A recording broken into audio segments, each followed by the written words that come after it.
Praise the lord. మన ప్రభువును రక్షకుడును యేసు క్రీస్తు వారి పేరిట మీకు నా హృదయపూర్వకమైన వందనాలు తెలియజేస్తున్నాను. ప్రభువునందు దేవుని బిడ్డలారా, ఈరోజు ఈ సందేశము లేక ఈ నా కౌంటర్ ఎవరికయ్యా అంటే, మరి మూర్ఖులు, అజ్ఞానులు, అంధకారమైన చీకటిలో మరి వాస్తవమేమిటి, నిజమేమిటి అనే గ్రహింపు లేకుండా ఈ వక్ర మార్గములో నడుస్తూ ప్రలోభాలు పలుకుతూ మరి అనేక రకాలైన పూర్వీకులు, తపస్సు సంపన్నులు ఏ మహానుభావుడి గురించి, సృష్టికర్త గురించి తెలియజేసినప్పటికీ వీరి యొక్క మరి జ్ఞానేంద్రాలు వెలిగించబడలేదు అంటానికి వారి యొక్క మాటలే దానికి చాలా మనకి అర్థమవుతుంది. ఇది ఎవరయ్యా అంటే, మరి బోకరైన లలిత కుమారు, కరుణాకర సుగుణ, మరి ఇంకా రాధా మనోహర్ దాసు, వీరందరికీ ఈయన కౌంటర్. ఎప్పుడు దాకా వీరు మారిన దాకా, వీరి పేర్లు జీవగ్రంథమందు రాయబడిన దాకా, నిజమైన వెలుగుని వీరు తెలుసుకున్న దాకా ఈయన ప్రయత్నము, ఈయన ప్రయాస ఆగదు. ఎందుకు? వీరితో ఏం అవసరము? వారు మారితే ఎంత, వారు మార్పు చెందితే ఎంత, వారు మారకపోతే ఏమిటి నష్టం? నాకు కలిగే నష్టం ఏమి లేదు. కానీ ఇలాంటి చీకటిలో కూర్చొని మరి ఐవిశ్వాసుల యొక్క మనోనేత్రాలకి బుద్ధితనం కలగజేసినది యుగ సంబంధమైన దేవత. ఈ యుగ సంబంధమైన దేవత నుండి ఇలాంటి మూర్ఖుల్ని, ఇలాంటి మూర్ఖ శిఖామణులకి తెలియదు వారు ఏం మాట్లాడుతున్నారో, వారు ఏం పలుకుతున్నాడో. వారు సభ్య సమాజములో ఉన్న సంగతినే మర్చిపోయి మరి ఈ నరము లేని నేలకతో ఎలాగా దూషిస్తున్నారు, ఎలాగా ప్రలోభాలు పలుకుతున్నారు, ఎలాగా మాట్లాడుతున్నారు అనేది సభ్య సమాజంలో ఉన్న ప్రతి ఒక్కరూ గమనిస్తూనే ఉన్నారు. అయితే ఈరోజు నేను వీరి గురించి ఎందుకు తెలియజేస్తున్నానంటే, వీరిలో సంచరిస్తున్న ఆత్మ, ఆ ఆత్మ ఏ ఆత్మ? అపవిత్ర ఆత్మని నేను మీకు తెలియజేయటానికే మీ ముందుకు వచ్చానండి. ఈ అపవిత్ర ఆత్మ ఈ ముగ్గురులో ఉన్నది. ప్రపంచములో అంధకారమనే చీకటిలో కొట్టుమిట్టు ఆడుతున్న వారందరిలో ఈ అపవిత్ర ఆత్మ ఉన్నది. నెమరోదు, ఈ నెమరోజు ఆత్మ ఏమండి? ఈ నెమరోజు ఆత్మ వీరిలో ఉన్నదని నేను మీకు తెలియజేస్తున్నాను. చూడండి, మనము బాబేలు గోపురం దగ్గర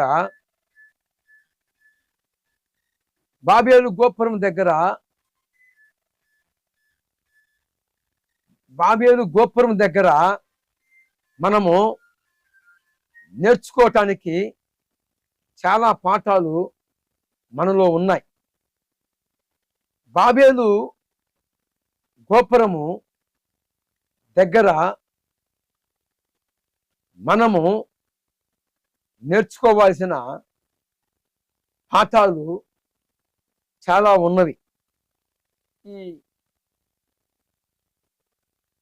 బాబేలు గోపురాన్ని ప్రారంభం చేసిన వ్యక్తి ఎవరయ్యా అంటే నెమ్రోదు. ఈ యొక్క నెమ్రోదు ఏమండి బాబేలు గోపురాన్ని ఈ యొక్క నిర్మాణము, బాబేలు గోపురం ఎక్కడ నిర్మాణం చేయబడి ఉంది? తర్వాత ఈ నెమ్రో, ఈ యొక్క నెమ్రో బాబేలు గోపురమును ఎక్కడ నిర్మాణం చేశాడు అంటే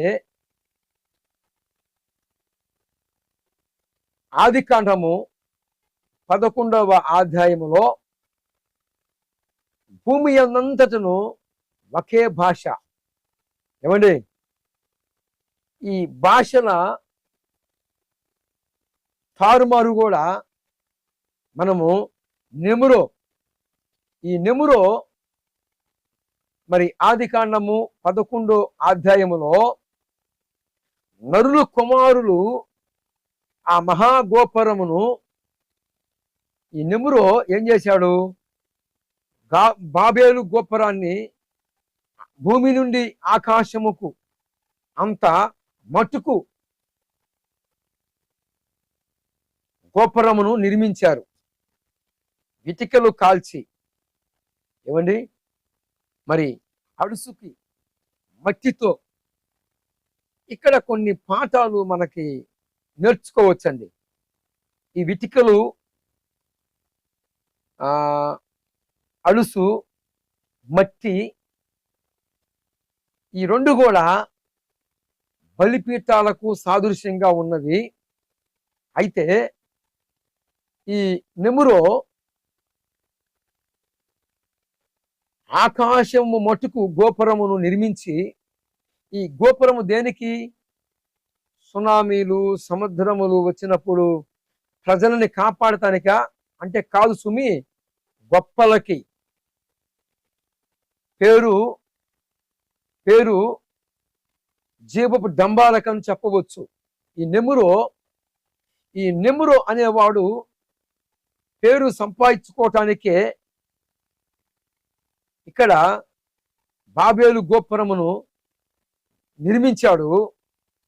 ఇప్పుడు మనం చూస్తే ఈ నెమ్రోతో పాటు మన తరములో ఈ యొక్క పేరు గొప్పలకి ఒకరు లలిత్ కుమారు, కరుణాకరు సుగుణ, రాధా మనోహర్ దాసు, వీరి యొక్క ప్రయాస, వీరి యొక్క జీవపు డంబపు మాటలకు చూస్తూ ఉన్నప్పుడు వీరి యొక్క ప్రయత్నమంతా కూడా ప్రజలు క్షేమం కోసం కాదు, ప్రజలు సుఖశాంతులతో ఆశీర్వాదాలతో ప్రజలు సృష్టికర్తని తెలుసుకోవాలని వీరి ప్రయాస కాదు, వీరి ప్రయత్నము కూడా కాదు. ఈ రాధా మనోహర దాసుని చూసినా, మరి బోకర లలిత్ కుమారుని చూసినా, వీరు దేవాలయాల పేరుతో నా భారతదేశ ప్రజలలో మీద అప్పనంగా దోసుకున్న వాటిని దాచుకోవటానికే ప్రయత్నం. కానీ మరి ప్రజలు రక్షణార్థము, ప్రజలు మోక్షానికి చేరే మార్గము, ప్రజలు ఉన్న కొద్ది రోజులైన సుఖశాంతులతో మనశ్శాంతి కలిగి బ్రతికే ఆ యొక్క సెక్రటరీ, వీరికి సెక్రటరీ ఇచ్చిన వారు కాదు, వీరికి రక్షణ కలగజేసిన వారు కారు. కనీసం గేటు కాడ మరి వాచ్మెన్, సెక్రటరీ మరి లోపలికి రాకుండా, మరి లోపలున్న తన యజమానుడు గురించి ఎంత శ్రద్ధగా ఉంటాడో, ఆ గేటు దగ్గర ఉన్న ఎత్తి అన్ని పరిశోధన చేసి, అన్ని పరిస్థితులు, అన్ని పరిశోధనలు చేసి, ఆ గేటు కాడ ఎవరు వస్తున్నారా, ఎవరు ఎలాగ వస్తున్నారా, వారి దగ్గర ఏమన్నా వస్తువులు ఉన్నాయా మరి అని వారందరినీ, వస్తూ పోతున్న వారందరినీ పరిశీలిస్తూ, అది సెక్రటరీ బాధ్యత, వాచ్మెన్ బాధ్యత. గేటు కాడ ఎందుకు ఉన్నాడు అంటే, లోపల తన యజమానుడు ఉన్నాడు. మరి ఎలపటి నుంచి వచ్చే వాళ్ళు యజమానుడికి ఏమన్నా హానికరం చేస్తారేమో, ప్రమాదం చేస్తారేమో అని చెప్పి ఆ సెక్రటరీ పని ఏంటి, వస్తున్న వాడిని పరిశీలించి చెకింగ్ చేసి వారిని పంపిస్తూ ఉంటాడు. అలాంటి వ్యక్తులు కూడా వీళ్ళు కాదు. కనీసము వాచ్మెన్ కంటే కూడా ఈ కరుణాకర్, సుగుణ, బోకన లలిత్ కుమారు, రాధా మనోహర్ దాసు వాచ్మెన్ కంటే కూడా, గేటు కాడ ఉన్న సెక్యూరిటీ గార్డు కంటే కూడా వీరు తక్కువైన వారు అని నేను సభాముఖంగా మీకు తెలియజేస్తున్నాను. ఈ నెమురో అనేవాడు మరి 11వ అధ్యాయములో బాబేలు గోపురము నిర్మించాడు. ఈ బాబేలు గోపురము ఆకాశం మటుకు నిర్మించి, ఆకాశము శిఖరములు అంచునట్లుగా పెద్ద గోపురం నిర్మించాడు. ఆ గోపురం మీద ఆరాధన చేయటం మొదలుపెట్టాడు. ఈ ఆరాధన ఎవరికి? సృష్టికర్తకి కాదండి, సృష్టికి. అంటే దేవుడు చేత నిర్మాణం చేయబడిన సూర్యచంద్ర నక్షత్రాలు, మరి ఆకాశ మండలం మీద ఉన్న దురాత్మ సమూహానికి, పంచభూతాలకి, అంటే దేవుడు చేయి నిర్మాణం చేయబడిన సృష్టికి ఈ నెమురో అనేవాడు ఏం చేస్తున్నాడు? సూర్యచంద్ర నక్షత్రములను ఆరాధన చేస్తూ ఉన్నాడు. వీడు విగ్రహారాధన మొదలుపెట్టి ఆ వాటికి ఏమండి, ఈ నెమురో అనేవాడు, ఈ నెమురో ఏం చేశాడు? నరబలి, పసిపిల్లలని బలిపీఠము అని నేను ఎన్నాకల ప్రస్తావన చేశాను. నరబలి ఈ బాబేలు గోపురము శిఖరముల మీద సూర్యచంద్ర నక్షత్రములకి వాటికి ఆరాధన చేయటమే గాక, మరి పసిపిల్లలని మాంసము మండుచున్న అగ్నిగుండములలో పడవేసేవాడు, మరి నరబలి అర్పించేవాడు. అంటే ఈ యొక్క నెమురో దేవుని సృష్టికర్తని మర్చిపోయి రాజకాంక్షతో, పేరు గొప్పల కోసము ఈ నెమురో అనేవాడు ఏమండి, వాని యొక్క ప్రయత్నము, వాని యొక్క ప్రయాస మన తరములో ఈ బోకర లలిత్ కుమారు, రాధా మనోహర్ దాసు, మరి కరుణాకర, సుగుణ, ఇంకా పేరు గొప్పల కోసము ఎందరైతే ప్రయత్నం చేస్తున్నారో, ప్రజల ఏగక్షేమములు చూసే ఒక నాయకుడు కూడా లేడు. అందరి యొక్క ధోరణి పేరు గొప్పల కోసమే.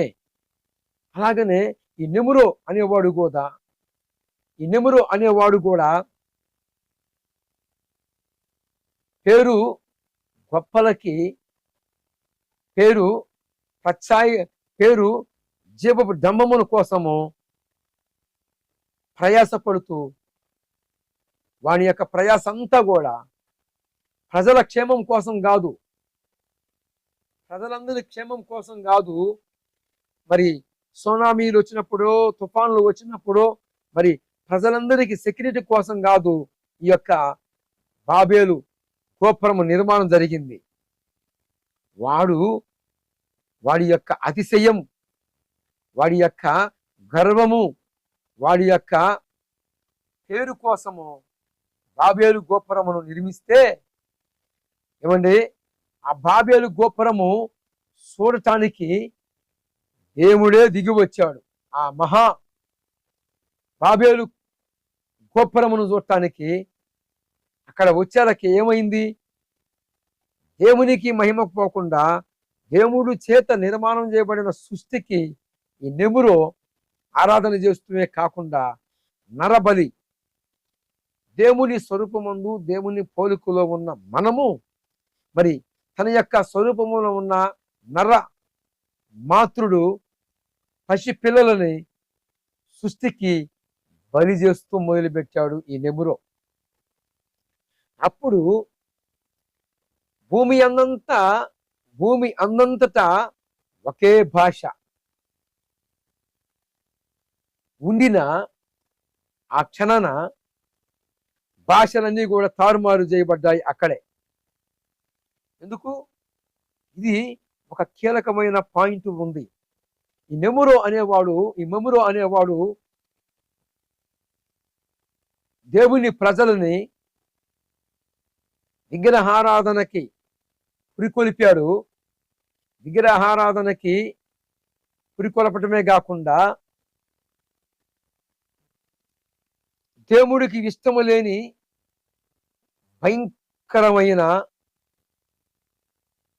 భయంకరమైన దేవుని ప్రజలని విగ్రహారాధన చేయటమే కాకుండా భయంకరమైన నర హత్యకు నాంది పలికాడు. నరబలి నిర్మాణానికి నాంది పలికాడు ఈ మెమురో అనేవాడు. ఇక్కడ భూమి అందంతా ఒకే భాష ఉంది, కానీ ఇప్పుడు భాషలు తారుమారైపోయాయి. ఒకని భాష ఒకనికి అర్థం కాకుండా, ఒకని భాష ఒకనికి తెలియకుండా ఇక్కడే భాషల తారుమారు మనం చూస్తాం. ప్రభునందు దేవుని బిడ్డలారా, ఈ బోకర లలిత్ కుమార్ కావచ్చు, కరుణాకర్ సుగుణ, రాధా మనోహర్ దాసు నా భారతదేశానికి పట్టిన చీడ పురుగులని చెప్పవచ్చు. ఎందుకు అంటే భారతదేశంలో ఉన్న ప్రతి ఒక్క మనుషులందరూ కూడా మరి వాక్కు స్వాతంత్రము, మత స్వేచ్ఛ హక్కులు, ఆర్టికల్ 25, ఆర్టికల్ 26, ఆర్టికల్ 27, ఆర్టికల్ 28 ప్రకారముగా మత స్వేచ్ఛ, మత స్వాతంత్ర హక్కులు కలిగించబడినప్పటికీ ఈ యొక్క రాజ్యాంగములో ఉన్న వాటిన్నింటిని కూడా మరి ఉల్లంఘిస్తూ రాజ్యాంగ హక్కులని మీరిపోవటము, హద్దు మీరి ప్రవర్తన చేయటము, భారతదేశంలో ఉన్న మత స్వేచ్ఛ, వాక్కు స్వాతంత్రము హక్కులని ఉల్లంఘిస్తూ ఈ యొక్క బోకర లలిత్ కుమారు, రాధా మనోహర్ దాసు ఇసబెజారు నాటము, భారత రాజ్యాంగంలో ఉన్న హక్కులను ఉల్లంఘిస్తాము, సృష్టికర్తని తెలుసుకోకుండా సృష్టికి సాగెళ్ళ పట్టము, అజ్ఞానము, అహంభవతి, వినాశాయ, దుర్మరణం అనే అంధకారం అనే చీకటిలో కూర్చున్నారు. ఇలాంటి మూర్ఖులు కళ్ళు తెరిపించాలనే ఆనాడు మన పూర్వీకులు స్వామి వివేకానందుడు, గౌతమ బుద్ధుడు, శాలివాహన చక్రవర్తి, మన పూర్వీకులందరూ కూడా భగవంతుణ్ణి మనకి పరిచయం చేశారు. ఈ నెమురో అనేవాడు ఎలాగైతే బాబేలు గోపురం నిర్మించి నరబలి అర్పిస్తూ అనేక విగ్రహారాధన చేపిస్తూ ఉన్నాడో, అదిగో దేవునికి పోవాల్సిన ఆరాధనను ఒక మనుషుల చేత, హస్తకృత్రముల చేత నిర్మాణం చేయబడిన శిల్పాలకి, ప్రతిమలకు, భగవంతునికి పోవాల్సిన ఆరాధనను ఈ యొక్క నెమురో ఏం చేశాడు అంటే విగ్రహారాధన చేపించడం మొదలుపెట్టాడు. అప్పుడు దేవుడు ఒకే భాష ఉన్న లోకమంతా ఒకే భాషలన్నీ కూడా మార్చేసి తారుమారు చేయటం జరిగింది. ప్రభువునందు దేవుని బిడ్డలారా, భాషలు తారుమారు ఎందుకు చేయబడింది? కారణం ఏమిటి అంటే భాషలు తారుమారు కావటానికి కారణము ఏమీ లేదండి. ఈ నెమురో అనేవాడు విగ్రహారాధనని నిర్మించాడు. విగ్రహారాధనని నిర్మించిన ఆ యోతువులోనే ఆ కారణమును కొలది మనుషులందరూ కూడా చెడ్డ మనసులు కలిగిన వారుగా కాకున్నట్లుగా, ఒకని భాష ఒకనికి తెలియకున్నట్లుగా భగవంతుడే మానవుల పట్ల ఆ ప్రేమామయుడు ఉన్న ఆ ప్రేమను వ్యక్తపరచడానికి, తనకు తానే బయలుపరుచుకోవడానికి ఏం చేశాడు అంటే భాషలు తారుమారు చేశాడు. Praise Lord. కనుక నెమురు, ఈ నెమురు అనేవాడు చేసిన ఆ యొక్క పాపిష్టి పనికి ప్రజలందరికీ పాపం అనేది సంక్రమించింది. పాపం అనే దాశం అనే కాడి కింద మానవుడు అంటే జలప్రలయం తర్వాత మానవుడు పాపి స్వభావం అనేది మార్చుకోవాల్సింది పోయి ఆ యొక్క పాపి స్వభావంతోనే నెమురు అనేవాడి ద్వారాగా మరలా మానవుల్లోకి పాపం అనేది ప్రవేశం చేసింది. ఆ యోతువును బట్టే భగవంతుడు భాషల తారుమారు చేయటం జరిగింది. ఈ భాషలు తారుమారు ఎందుకు చేశాడు? భాష తారుమారు చేయకపోయినట్లయితే నెమురు అనేవాడి మాటలు వినేవాళ్ళు ఆఖరికి దేవుని మీదనే తిరుగుబాటు చేసిన నెమురు పక్షమున అందరూ ఉండేవాళ్ళు. ఆఖరికి జలప్రలయములో ఎలాగైతే అందరిని తుడిసివేశాడో మరలా ఒక ప్రళయాన్ని సృష్టించి దేవుడు మానవుడు లేకుండా నిర్మూలన చేసేవాడు. అలాగా కాకూడదని చెప్పి ఆ కరుణామయుడు, దయగలిగిన దేవుడు, మానవుల పట్ల ప్రేమ ఉన్నవాడు ఆ మహోన్నతుడు ఏం చేశాడంటే భాషలు తారుమారు చేశాడు. Praise Lord. కనుక ప్రభునందు దేవుని బిడ్డలారా, నెమురు మనస్తత్వం కలిగిన వారు వీరు ఈ రాధా మనోహర దాసు, కరుణాకర్, సుగుణ, బోకర లలిత కుమారు, మీ లాంటి వారు ఎందరో ఉన్నా సరే అదిగో భాషలు తారుమారు చేశాడు నా ప్రభు, సర్వశక్తి కలిగిన వాడు. ఇకనైనా మారండి, మార్పు చెందండి. మీ అందరి మనోనేత్రాలు ప్రభువే వెలిగించును గాక. ఇలా కౌంటర్ ఇలాంటి మూర్ఖులకి. Praise lord.